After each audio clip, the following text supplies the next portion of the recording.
Olá, tudo bem? Neste vídeo eu quero me focar na reforma do sistema financeiro. Este vídeo, de certa forma, é um complemento do vídeo anterior em que eu tratei da reforma tributária. Mas antes de entrar no vídeo, dessa vez não me esqueci, dê desde já o seu like. Se chegar no fim e não gostar, dê o dislike. Ou comece já a dar o dislike, depois dá o like só para não esquecer. Não se esqueça de comentar o vídeo e se houver alguma dúvida que tenha durante o vídeo, vá comentando, porque isto ajuda sempre no engajamento. Bom, neste vídeo, como disse, vamos falar então sobre a questão das finanças, reforma do sistema financeiro. Hoje o Brasil tem mais de 90% das pessoas, calcula-se cerca de 92% da população no Brasil, já é bancarizada, ou seja, ela já usa o sistema bancário, seja através do Pix, seja através de cartões de crédito e débito. De alguma forma, ela já usa o sistema financeiro. Cada vez menos pessoas ainda usam dinheiro físico.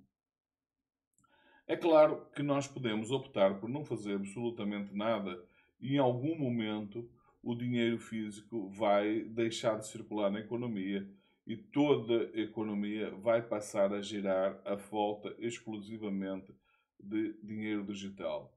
No entanto, existem benefícios extraordinários da digitalização a 100% da economia.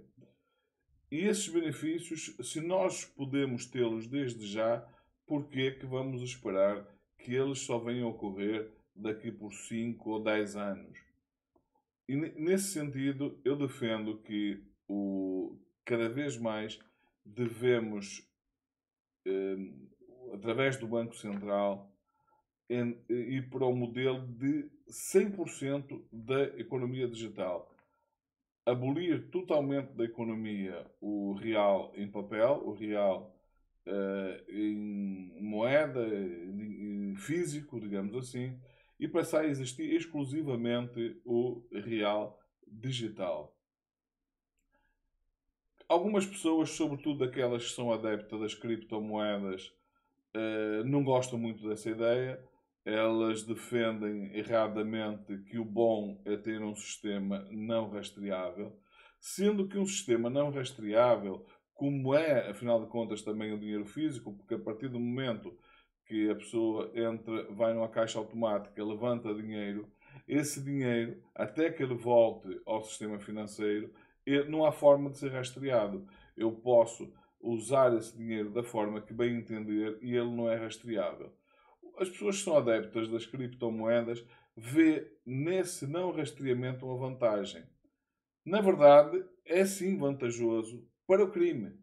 Para a prática de crimes, o ideal é um sistema que não seja rastreável, porque vai criar dificuldades para a administração fiscal e inclusivamente para a polícia detectar fraudes, detectar crimes que ocorrem pelo facto de não haver esse rastreamento. Não por acaso as criptomoedas têm a grande maioria das transações está ligadas ou ao comércio entre elas mesmo, a especulação de compra e venda de moeda digital, ou seja, funciona como um mero produto especulativo, ou para lavagem de dinheiro do crime organizado. Ora, quando nós permitimos que o crime organizado lave dinheiro, o que nós estamos é facilitando a vida do crime organizado. E em algum momento nós vamos pagar por isso. Nós já estamos a pagar por isso. Hoje as organizações criminosas no Brasil já têm um poder enorme, elas crescem a nível mundial e se não tomarmos um conjunto de medidas que dificultem o trabalho dessa gente, elas só vão tender a crescer mais. Por outro lado, se nós não temos um sistema que não é rastreável, nós vamos potencializar outras práticas de crimes, como a corrupção. Ninguém vai corromper uma pessoa passando um cheque. Aliás, caso você não saiba, a Lava Jato só permitiu se descobrir todo o processo que estava por trás. Depois, é claro, quando se fala de Lava Jato hoje em dia, as pessoas pensam logo nos crimes que foram cometidos pelos próprios investigadores, pelos juízes e isso. Mas, na sua origem, a Lava Jato teve um aspecto positivo. E aspecto positivo esse que só aconteceu porque, por acaso, houve uma das pessoas que estava envolvida nesse esquema que resolveu oferecer um carro a outra e pagou esse carro através de um cheque. Não fosse isso, se ela tivesse pago através de dinheiro vivo, provavelmente, ainda hoje, todo esse esquema estaria a funcionar sem estar a ser detectado. Então vocês veem o quanto que manter dinheiro físico em circulação é prejudicial para a economia, é prejudicial para a sociedade. Mas você deve pensar assim: ah, mas eu com dinheiro físico eu posso fazer aqueles pequenos trabalhos, receber uma remuneração, não pagar imposto sobre isso, porque o Estado não tem conhecimento daquele trabalho que eu prestei, que recebi em dinheiro, e isso eu não quero abdicar desse ganho. Seria uma boa ideia se fosse só você a fazer isso. Só que não é. Quando milhões de pessoas fazem isso, estamos a falar de bilhões de reais que o Estado deixa de arrecadar. E você que diz, mas que o Estado deixa de arrecadar, ainda bem. O problema é quando o Estado deixa de arrecadar esse dinheiro. O Estado não vive, não adianta você ser contra o Estado, não adianta você achar que imposto é roubo. Porquê? Porque o Estado é fundamental. Por mais que lhe custe, nenhum país consegue sobreviver sem um Estado. E um Estado forte. É errada essa ideia de se querer um Estado fraco. Um Estado fraco, a única coisa que faz é abrir caminho para o crescimento. Porque o poder nunca fica vago. Quando o Estado abdica do seu poder, esse poder vai ser ocupado. E vai ser ocupado por quem? Pelo crime. Então, quando você, através do seu trabalho, se beneficia disso, como milhões de pessoas fazem o mesmo, o Estado deixou de arrecadar esse dinheiro e o que é que acontece? Você não paga de uma maneira, acaba por pagar de outra, porque o Estado vai acabar por ter que criar impostos para compensar aquele que deixou de arrecadar. Então, se nós tivermos um mecanismo que garanta que todas as transações passem pelo sistema financeiro, é claro que o Estado vai passar a ter um conhecimento muito maior da economia real, de quanto circula na economia. Eventualmente o Estado vai saber mais sobre a sua vida financeira do que você mesmo. O Estado vai ter acesso não só a toda a sua renda, como toda a sua despesa e em que tipo de despesas você faz. E você diz, mas isso é uma coisa muito desagradável, eu não quero que o Estado tenha conhecimento disso. Primeiro, o Estado já tem conhecimento de mais de 90%. Só falta os outros, sei lá, 10 ou 8% para ter conhecimento todo. Só que esses 8 ou 10 que ele deixa de ter conhecimento abre espaço para quê? Para a criminalidade. Porque ninguém vai comprar droga passando um Pix. Eventualmente até pode fazer, num ou noutro caso, mas na maioria das vezes a compra de dólares é feita em dinheiro vivo. Porque, precisamente por aquilo que eu disse antes. Porque não é possível detectar. Se nós abolirmos o dinheiro físico, o que é que acontece? Nós vamos criar uma dificuldade para o crime organizado que ele vai ter muita dificuldade em sair dessa. Alguns poderão dizer, mas ele pode usar as criptomoedas.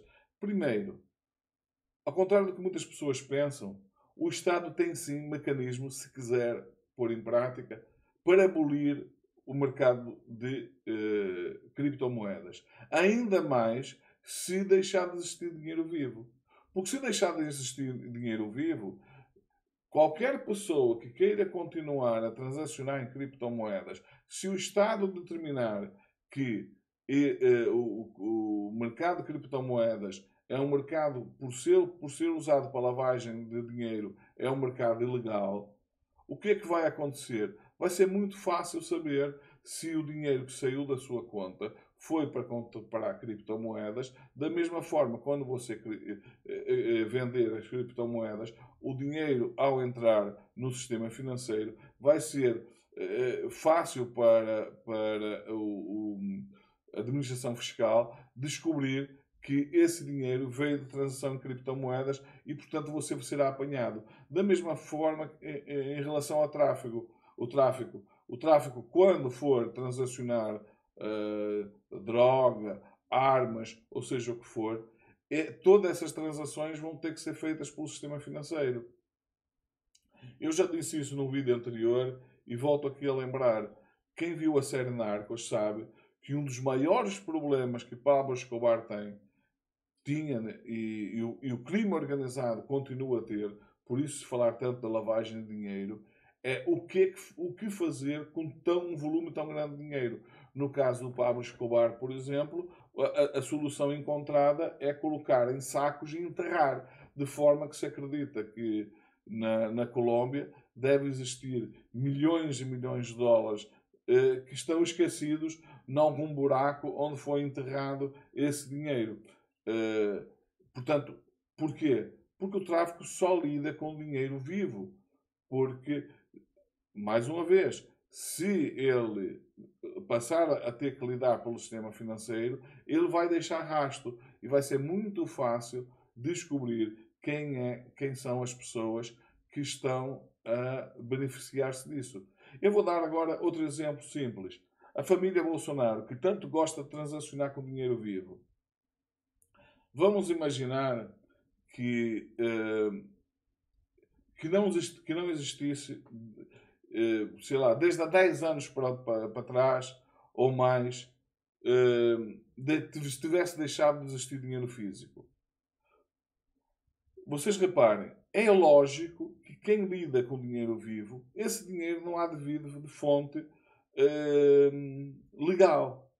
Muito provavelmente está relacionado com algum esquema. E nós hoje sabemos que um dos esquemas que mais renda deu para a família Bolsonaro foi chamado esquema das rachadinhas. Mas hoje também sabemos que, por exemplo, a família Bolsonaro investia esse dinheiro vindo das rachadinhas em, por exemplo, imóveis que estavam a ser construídos pelo crime organizado, pelas milícias, em terrenos que eles ocupavam, e que isso, inclusivamente, lhes permitia não só ter ganho com esses imóveis, como ajudava a lavar o dinheiro de todo esse esquema.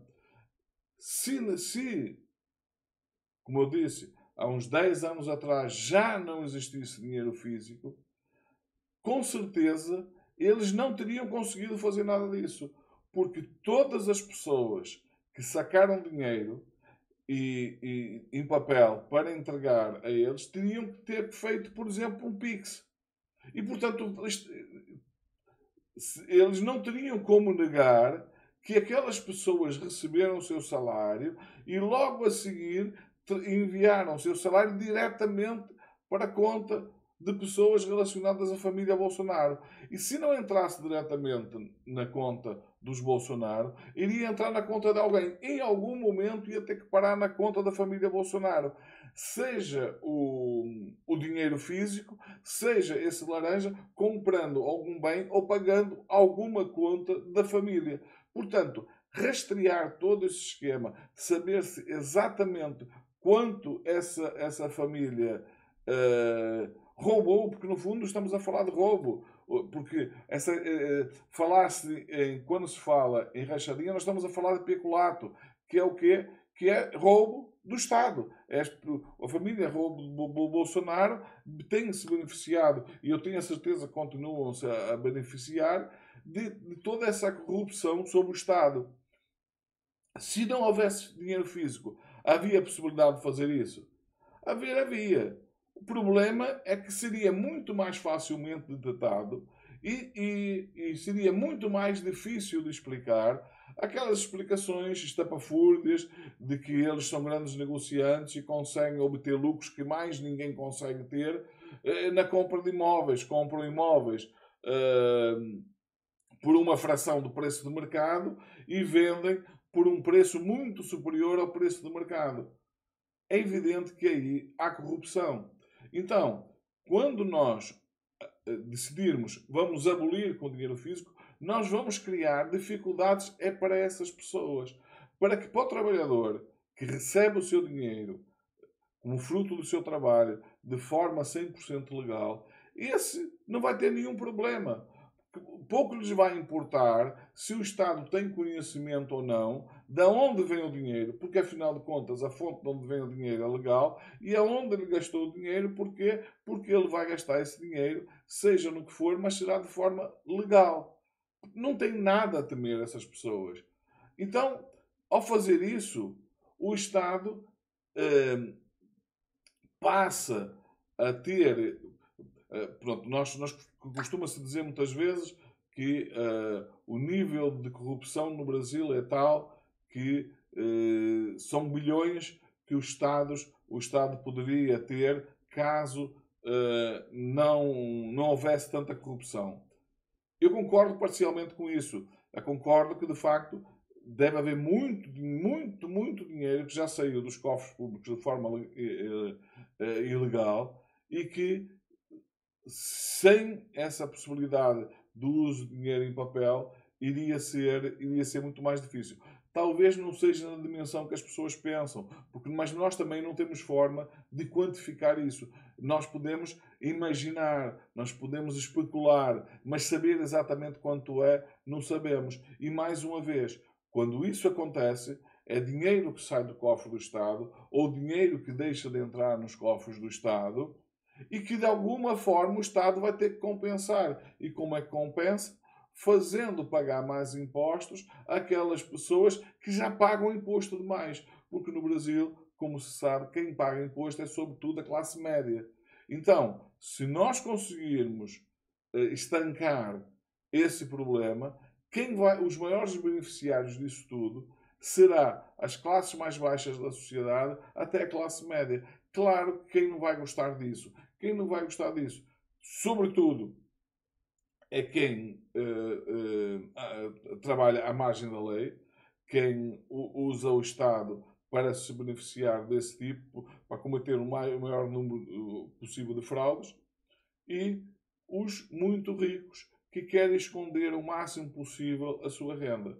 Então, é fundamental que o Banco Central, até porque já estamos muito perto disso, que fixe um calendário, pelo menos, dizer a partir de data tal nós temos que ter 100% da população bancarizada, 100% da população sendo capaz de transacionar sem necessidade de usar dinheiro físico, de forma que nós possamos abolir o dinheiro físico.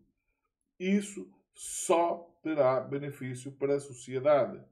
O crime será um golpe muito forte para o crime organizado, por exemplo, mas não só. Será um golpe muito forte também para a pequena criminalidade, porque hoje o Brasil, e sobretudo algumas grandes cidades como São Paulo e Rio de Janeiro, é muito castigada, por exemplo, pelo roubo de celulares. Mas o roubo de celular só acontece porque existem receptadoras. Se não tiver dinheiro físico, o receptador, para receptar e para pagar por aquele celular, ela vai ter que fazer uma transferência Pix, por exemplo. E como é que ela vai fazer a transferência Pix? Com que, qual a justificação dela estar a pagar a determinada pessoa? Vocês estão a ver a dificuldade. Isso é impossível de ser feito. Não, não é impossível, mas será mais difícil. E tudo o que seja importante para tornar dificuldade ao crime vai contribuir, sim, para uma redução da criminalidade. E a redução da criminalidade, como vamos ver nos próximos vídeos, tem um impacto positivo incalculável a nível social, a nível económico, que beneficia toda a sociedade e para o próprio Estado. Os benefícios são incalculáveis.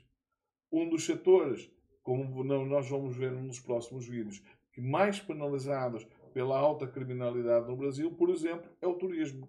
O Brasil tem um potencial turismo inexplorado que inimaginável e que não está a ser explorado. Porquê? Porque a imagem negativa do Brasil no exterior, milhões de pessoas que gostariam muito de visitar o Brasil deixam de o fazer pelo medo, pela imagem negativa que tem a criminalidade lá fora. Portanto, neste vídeo, espero que tenha ficado claro a importância em toda essa ideia, todo esse conjunto de ideias, a importância que tem uma reforma do sistema financeiro que leve ao fim do dinheiro em papel. Finalmente, para concluir este assunto, algumas pessoas poderão estar a pensar, e muito bem, se nós partirmos pela digitalização a 100%, tendo um controlo a ter que passar diretamente pelos servidores dos bancos centrais, o Banco Central vai ter um conhecimento total das finanças, das empresas e das pessoas.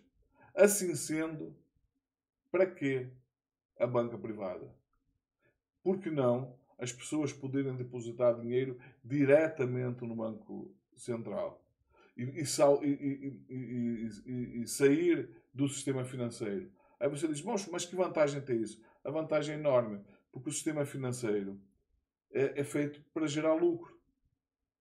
Se esse lucro, das duas uma, ou esse lucro continuando a existir, estiver na posse do Banco Central, ele vai parar aonde? Vai parar na mão do Estado. O Estado vai se beneficiar desse lucro. O Estado, ao beneficiar-se desse lucro, o que é que ele vai poder fazer? Vai poder, por exemplo, reduzir a carga tributária. Porque ele vai ter mais uma renda. Mas o Estado pode dizer assim, não, eu não estou tão interessado assim em ter um Banco Central a gerar bilhões de lucro. Eu prefiro que baixar as taxas de juros, baixar todos os custos financeiros, de forma que isso se refleta diretamente em benefícios para a sociedade. Dessa forma, as pessoas vão ter crédito muito mais barato. Porquê? Porque o Banco Central, tendo o histórico da pessoa, quanto é que a pessoa ganha, quanto é que a pessoa gasta, qual a sua capacidade de honrar aquele empréstimo, a probabilidade do Banco Central poder depositar na conta e emprestar dinheiro ao cidadão a uma taxa de juro muito mais baixa do que tem hoje, com garantia de que ele vai conseguir honrar essa dívida, é muito maior. O nível de inadimplência vai ser muito menor. Porquê? Porque o Banco Central está munido de toda a informação. Ele sabe a quem pode emprestar, quanto pode emprestar e a quem não pode emprestar, a quem o risco de empréstimo é muito elevado. Então, vai ser possível fazer baixar significativamente o custo de dinheiro. E agora voltamos àquela ideia inicial.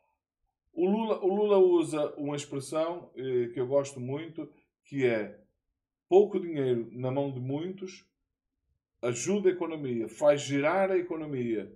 Muito dinheiro na mão de poucos cria recessão. Faz com que as pessoas peguem naquele dinheiro. Ora bem, se eu tenho já muito dinheiro, aquele que entrou a mais, eu posso simplesmente transformá-lo em património.